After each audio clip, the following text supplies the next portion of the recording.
Das ist jetzt wirklich nicht der Moment, den ich mir vorgestellt habe. Ich hatte einen ganz anderen Abend im Kopf. Nein, ehrlich gesagt nicht. Ich dachte, der Abend läuft ganz anders und endet viel ruhiger. Ich auch. Eigentlich wollte ich heute einfach nur nach Hause gehen und den Tag vergessen. Und jetzt stehen wir hier im Regen und reden miteinander, als wäre das alles geplant gewesen. Ja, manchmal fühlt sich das Leben ein bisschen seltsam an, besonders an solchen Abenden. Vor allem, wenn Dinge passieren, die man nicht geplant hat und auf die man nicht vorbereitet war. Ich bin ehrlich überrascht, dich hier zu sehen, und ich weiß noch nicht, was ich davon halten soll. Ich dich auch. Ich habe kurz überlegt, einfach weiterzugehen, aber das hätte sich falsch angefühlt. Und warum hast du es dann nicht getan? Was hat dich hier gehalten? Weil es sich angefühlt hat, als würde ich etwas Wichtiges verpassen, wenn ich einfach gehe. Das ist interessant.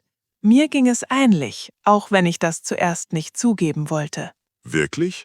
Dann haben wir vielleicht gerade beide dasselbe Gefühl gehabt. Ja, ich habe dich gesehen und dachte, ich sollte bleiben und wenigstens kurz mit dir reden. Vielleicht hören wir beide gerade auf unser Gefühl, auch wenn wir das sonst nicht auftun. Das mache ich wirklich nicht so oft. Und genau deshalb fühlt sich das gerade ungewohnt an. Ich auch nicht. Normalerweise denke ich viel zu viel nach und entscheide mich dann zu spät. Ich auch. Und später ärgere ich mich dann über Dinge, die ich nicht gesagt habe. Oder über Momente, die man verpasst hat, obwohl sie eigentlich wichtig waren. Genau. Deshalb ist es vielleicht gut, dass wir jetzt hier stehen und nicht einfach weitergehen. Ja, auch wenn es regnet. Der Regen macht alles irgendwie ehrlicher und ruhiger. Das klingt vielleicht komisch, aber ich verstehe, was du meinst, und ich fühle das gerade auch. Man kann sich nicht verstecken. Alles fühlt sich echter an. Und das macht mir ein bisschen Angst. Mir auch. Aber gleichzeitig fühlt es sich richtig an, einfach so zu reden, ohne Rollen zu spielen. Vielleicht, weil es keinen Smalltalk gibt und wir einfach nur wir selbst sind. Ja, nur dieser Moment. Wir zwei und dieser Abend im Regen. Ich weiß nicht, ob dieser Moment etwas bedeutet, aber ich möchte es gern herausfinden. Ich auch. Zumindest will ich nicht einfach weggehen und so tun, als wäre nichts passiert. Dann bleiben wir noch ein bisschen hier, auch wenn wir nass werden. Ja, das ist es wert. Vielleicht ist das der Anfang von etwas Neuem. Oder zumindest der Anfang eines ehrlichen Gesprächs. Und das reicht vielleicht schon.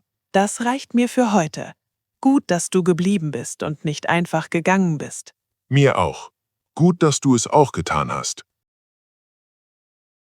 Dialog 2 im Supermarkt. Ich muss dir etwas erzählen, das mir heute im Supermarkt passiert ist, und es ist mir immer noch ein bisschen peinlich. Okay, jetzt bin ich neugierig. Peinliche Geschichten sind meistens die besten.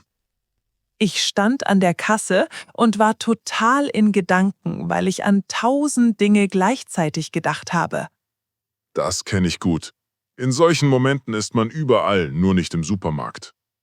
Genau. Und dann hat die Kassiererin etwas zu mir gesagt, aber ich habe nur gelächelt. Oh nein. Und du hast gar nicht zugehört? Nein, ich habe einfach genickt und gelächelt, als hätte ich alles verstanden. Das klingt gefährlich. Was hat sie denn gesagt? Sie hat gefragt, ob ich eine Kundenkarte habe, und ich habe freundlich „Ja, danke" gesagt. Oh, das ist wirklich gut. Und dann? Dann hat sie mich komisch angeschaut, und erst in diesem Moment habe ich gemerkt, was passiert ist. Das ist genau der Moment, in dem man innerlich schreit. Ja, genau so. Ich wollte am liebsten im Boden verschwinden. Und hast du es dann erklärt oder einfach so getan, als wäre nichts passiert? Ich habe kurz gelacht und gesagt, dass ich gerade nicht richtig zugehört habe. Das war eigentlich die beste Lösung. Ehrlich ist immer besser. Zum Glück hat sie auch gelacht, aber mir war trotzdem sehr warm im Gesicht. Solche Momente bleiben einem lange im Kopf, auch wenn sie eigentlich harmlos sind. Ja, und später muss man dann selbst darüber lachen. Genau. Und das Beste ist, dass solche Dinge wirklich jedem passieren. Das beruhigt mich ein bisschen, dann bin ich wenigstens nicht allein mit solchen Situationen. Ganz sicher nicht. Ich könnte dir auch ein paar Geschichten erzählen. Das machen wir ein anderes Mal. Heute reicht mir eine peinliche Geschichte. Abgemacht. Aber ich finde, du hast das sehr sympathisch gelöst. Danke, dann war es wenigstens für etwas gut. Dialog 3: Ein ruhiger Tag. Es tut gut, jetzt hier zu sitzen. Ich hatte heute das Gefühl, dass der Tag einfach nicht enden will. Ja, das kenne ich. Man macht den ganzen Tag etwas und am Abend fragt man sich, wo die Zeit geblieben ist. Genau.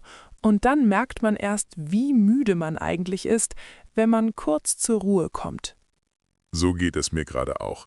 Ich dachte erst, ich brauche keinen Kaffee mehr, aber jetzt bin ich froh, dass wir hier sind. Ich trinke abends eigentlich keinen Kaffee mehr, aber heute war mir egal, was gut oder schlecht ist. Das ist manchmal die richtige Einstellung. Nicht immer alles kontrollieren wollen. Ja, ich versuche das gerade zu lernen, aber es fällt mir nicht leicht. Mir auch nicht. Ich merke oft erst im Nachhinein, dass ich den ganzen Tag angespannt war. Und dann fragt man sich, warum man so schlecht schläft. Genau. Der Kopf hört einfach nicht auf zu arbeiten. Deshalb mag ich solche Abende. Einfach sitzen, reden und nichts müssen. Ich auch. Ohne Plan, ohne Ziel, einfach so. Das passiert viel zu selten. Stimmt, aber vielleicht sollten wir uns solche Momente öfter erlauben. Ja, das wäre eigentlich eine gute Idee.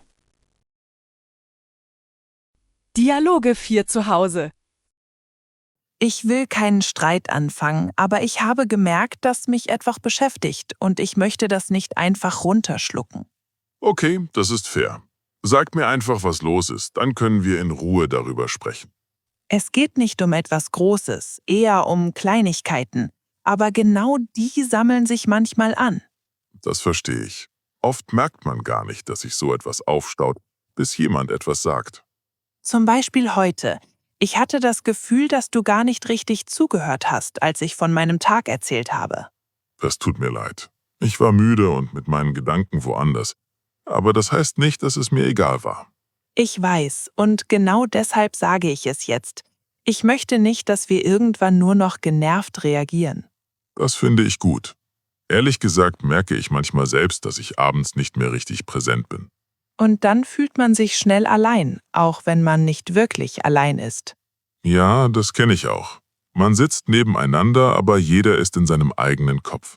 Ich erwarte keine perfekte Aufmerksamkeit, nur ein bisschen echtes Interesse. Das ist fair. Ich sollte mir bewusster Zeit nehmen und nicht alles nebenbei machen. Mir hilft es schon, dass du mir jetzt zuhörst und nicht abwehrend reagierst. Ich möchte ja auch, dass wir uns gut fühlen und nicht aneinander vorbeireden. Vielleicht brauchen wir abends einfach einen Moment ohne Handy und ohne Ablenkung. Das ist eine gute Idee. 10 Minuten reichen oft schon. Ja, einfach kurz ankommen und den Tag gemeinsam abschließen. Ich bin froh, dass du es angesprochen hast, auch wenn es unangenehm war. Ich auch. Jetzt fühlt es sich leichter an. Dann hat sich das Gespräch gelohnt. Dialoge 5 im Flughafen. Je näher die Reise kommt, desto mehr denke ich darüber nach, ob wir wirklich an alles gedacht haben. Das geht mir genauso. Am Anfang ist man entspannt und kurz davor wird man plötzlich unsicher. Ich freue mich auf die Reise, aber gleichzeitig habe ich dieses Gefühl, dass ich bestimmt etwas Wichtiges vergessen habe. Das ist typisch vor einer Fahrt. Man kontrolliert alles mehrmals und vertraut sich trotzdem nicht ganz. Zum Beispiel die Tickets. Ich habe sie gespeichert, aber ich schaue trotzdem immer wieder nach. Ich auch. Und dann überprüfe ich noch den Zug, die Uhrzeit und den Sitzplatz, obwohl sich nichts ändert. Und trotzdem fühlt es sich gut an, unterwegs zu sein und den Alltag kurz hinter sich zu lassen. Ja, genau das mag ich am Reisen. Man denkt plötzlich über andere Dinge nach. Ich hoffe nur, dass alles ruhig abläuft und wir keine Verspätung haben. Wenn doch, dann versuchen wir einfach ruhig zu bleiben. Das gehört leider auch zum Reisen dazu. Stimmt. Und meistens hat man später sogar eine Geschichte mehr zu erzählen. Genau. Die perfekten Reisen bleiben selten im Kopf, aber die kleinen Probleme schon. Ich bin trotzdem froh, dass wir zusammenreisen. Allein wäre ich viel nervöser. Mir geht es genauso. Zu zweit fühlt sich alles leichter an. Dann lass uns einfach losfahren und schauen, was kommt. Ja, Schritt für Schritt, ohne zu viel nachzudenken. Dialoge 6 verlorene Weg. Ich glaube, wir sind nicht mehr da, wo wir sein wollten. Die Straße kommt mir überhaupt nicht bekannt vor. Ja, mir auch nicht. Vorhin dachte ich noch, ich weiß genau, wo wir sind, aber jetzt bin ich mir nicht mehr sicher. Ich habe extra auf die Karte geschaut, aber irgendwie stimmt nichts mehr mit dem überein, was ich sehe. Vielleicht sind wir einmal falsch abgebogen. Das passiert schneller, als man denkt, vor allem in einer neuen Stadt. Ich merke gerade, dass ich ein bisschen nervös werde. Ich mag es nicht, wenn ich mich nicht orientieren kann. Das verstehe ich gut. Mir geht es ähnlich. Aber ich versuche ruhig zu bleiben und erst einmal zu schauen. Hier sieht alles gleich aus und die Straßennamen sagen mir gar nichts. Ja, und genau dann fängt man an sich selbst zu zweifeln, obwohl man eigentlich nichts falsch gemacht hat. Vielleicht sollten wir kurz stehen bleiben und nicht einfach weiterlaufen, sonst verirren wir uns noch mehr. Gute Idee. Lass uns einen Moment anhalten und die Situation in Ruhe anschauen. Mein Handy zeigt an, dass wir nur ein paar Straßen entfernt sind, aber es fühlt sich viel weiter an. Das kenne ich. Auf der Karte sieht alles einfach aus, aber in echt wirkt es ganz anders. Ich frage mich gerade, ob wir jemanden fragen sollen oder ob wir es allein schaffen. Wir können ruhig jemanden fragen, das ist kein Problem. Und meistens sind die Leute hilfsbereit. Stimmt. Ich vergesse manchmal, dass man nicht alles alleine lösen muss. Genau. Reisen heißt auch, Hilfe anzunehmen und neue Erfahrungen zu machen. Da vorne ist ein kleines Café. Vielleicht können wir dort kurz fragen und uns sammeln. Das klingt gut. Außerdem tut eine kurze Pause bestimmt auch gut. Jetzt, wo wir stehen bleiben, fühle ich mich schon etwas ruhiger. Ich auch. Es ist eigentlich gar nicht so schlimm, wie es sich zuerst angefühlt hat.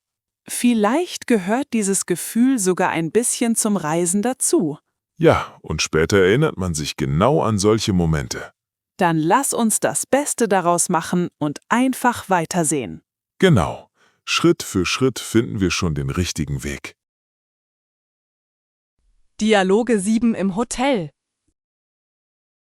Hallo, guten Abend. Ich hoffe, ich störe nicht. Wir haben heute bei Ihnen eingecheckt und ich habe eine kleine Frage zu unserem Zimmer. Sag ruhig, ich höre zu. Wenn es kompliziert wird, können wir uns kurz absprechen. Es geht um die Heizung. Sie scheint nicht richtig zu funktionieren und das Zimmer ist ziemlich kühl. Ja, mir ist das auch aufgefallen. Am Anfang dachte ich, es liegt nur an der Außentemperatur. Wir haben schon versucht, sie höher zu stellen, aber es ändert sich leider nichts. Vielleicht ist es einfach eine Einstellungssache, aber sicher bin ich mir nicht. Uns ist klar, dass es spät ist, aber wir wollten trotzdem kurz nachfragen, was wir machen können. Wir wollen keinen Stress machen. Wir möchten nur wissen, ob es eine Lösung gibt. Ja, genau. Uns geht es nur darum, dass wir heute Nacht einigermaßen gut schlafen können. Nach dem langen Tag wären ein bisschen Wärme und Ruhe wirklich angenehm. Vielen Dank für Ihre Hilfe. Wir warten kurz, falls Sie etwas überprüfen möchten. Das klingt gut. Dann schauen wir in der Zwischenzeit noch einmal selbst nach. Okay, danke. Ja, wir bleiben am Apparat. Ich finde, du erklärst das sehr ruhig und freundlich. Das hilft bestimmt. Ich hoffe es. Ich bin immer ein bisschen nervös bei solchen Anrufen, besonders in einer fremden Stadt. Das merkt man dir gar nicht an. Du machst das wirklich gut. Danke. Es beruhigt mich, dass du dabei bist. Gerne. Zu zweit fühlt sich alles einfacher an. Auch solche kleinen Probleme. Gut, dann warten wir jetzt einfach ab und schauen, was die Rezeption sagt. Genau. Und egal wie es ausgeht, wir machen das Beste daraus. Dialoge 8 im Taxi. Markus, ich glaube, wir fahren gerade in die falsche Richtung. Die Straße sieht ganz anders aus, als ich sie auf der Karte gesehen habe. Meinst du wirklich? Am Anfang dachte ich noch, alles passt, aber jetzt kommt mir das auch nicht mehr vertraut vor. Schau mal hier auf mein Handy. Laut der Karte müssten wir schon viel näher am Hotel sein. Stimmt, das sieht komisch aus. Vielleicht hat der Fahrer den Namen falsch verstanden. Ich habe den Hotelnamen ganz klar gesagt, aber vielleicht gibt es mehrere mit ähnlichem Namen. Das kann gut sein. In großen Städten passiert so etwas schnell. Ich bin mir gerade nicht sicher, ob wir jetzt sofort etwas sagen sollen oder noch kurz warten. Ich würde lieber jetzt etwas sagen. Je länger wir warten, desto weiter fahren wir weg. Okay, dann frage ich gleich nach. Ich hoffe nur, dass er uns versteht. Mach dir keine Sorgen. Sprich einfach ruhig und langsam. Entschuldigung, wir wollten eigentlich zum Hotel am Stadtzentrum. Sind wir auf dem richtigen Weg? Ich habe extra das Zentrum erwähnt, aber vielleicht war das nicht deutlich genug. Jetzt schaut er auf sein Navi. Das ist schon mal ein gutes Zeichen. Ja, zumindest weiß er jetzt, dass etwas nicht stimmt. Er sagt, dass es ein Missverständnis gab und dass er gleich umdreht. Gut, dann sind wir wenigstens nicht komplett falsch gefahren. Ich war kurz richtig nervös. In einem fremden Land fühlt sich so etwas viel schlimmer an. Das verstehe ich. Aber wir haben es gemerkt und reagiert. Das ist das Wichtigste. Stimmt. Und jetzt weiß ich, dass ich beim nächsten Mal noch genauer nachfrage. Genau. Jede Reise ist auch ein bisschen Lernen. Dann hoffen wir, dass wir bald richtig ankommen und endlich aussteigen können. Ja, und dann lachen wir später über diese Fahrt. Dialoge 9, es geht um Heizung. Guten Abend. Entschuldigen Sie bitte. Wir haben eine kleine Frage zu unserem Zimmer und wollten das gern persönlich klären. Guten Abend. Natürlich. Sagen Sie mir bitte, worum es geht. Dann schauen wir gemeinsam nach einer Lösung. Es geht um die Heizung im Zimmer. Wir haben schon angerufen, aber wir dachten, es ist einfacher, kurz vorbeizukommen. Das ist kein Problem. Ich schaue kurz in Ihrem Buchungssystem nach. Können Sie mir bitte Ihre Zimmernummer sagen? Ja, natürlich. Wir sind im Zimmer 214, im 2. Stock. Vielen Dank. Einen Moment bitte. Ich sehe hier, dass es heute tatsächlich ein paar Rückmeldungen gab. Ah, dann sind wir also nicht die Einzigen. Das beruhigt uns ein wenig. Nein, keine Sorge. Manchmal braucht die Anlage etwas Zeit, besonders an kühlen Abenden. Verstehe. Wir wollten nur sicher sein, dass wir nichts falsch eingestellt haben. Das haben Sie ganz richtig gemacht. Ich kann Ihnen anbieten, jemanden hochzuschicken oder Ihnen ein anderes Zimmer zu geben. Ein anderes Zimmer wäre vielleicht am einfachsten, wenn das möglich ist. Ich prüfe das kurz. Ja, wir haben noch ein freies Zimmer auf derselben Etage. Das wäre sehr nett. Vielen Dank für Ihre Mühe. Sehr gern. Dann gebe ich Ihnen gleich eine neue Zimmerkarte. Das ging jetzt wirklich schnell. Vielen Dank für Ihre Hilfe. Kein Problem. Wenn noch etwas sein sollte, melden Sie sich bitte jederzeit. Das machen wir. Einen schönen Abend noch. Ihnen auch. Ich wünsche Ihnen einen angenehmen Aufenthalt. Danke. Jetzt hoffen wir, dass wir gleich ein warmes Zimmer haben. Ja, darauf freue ich mich gerade sehr.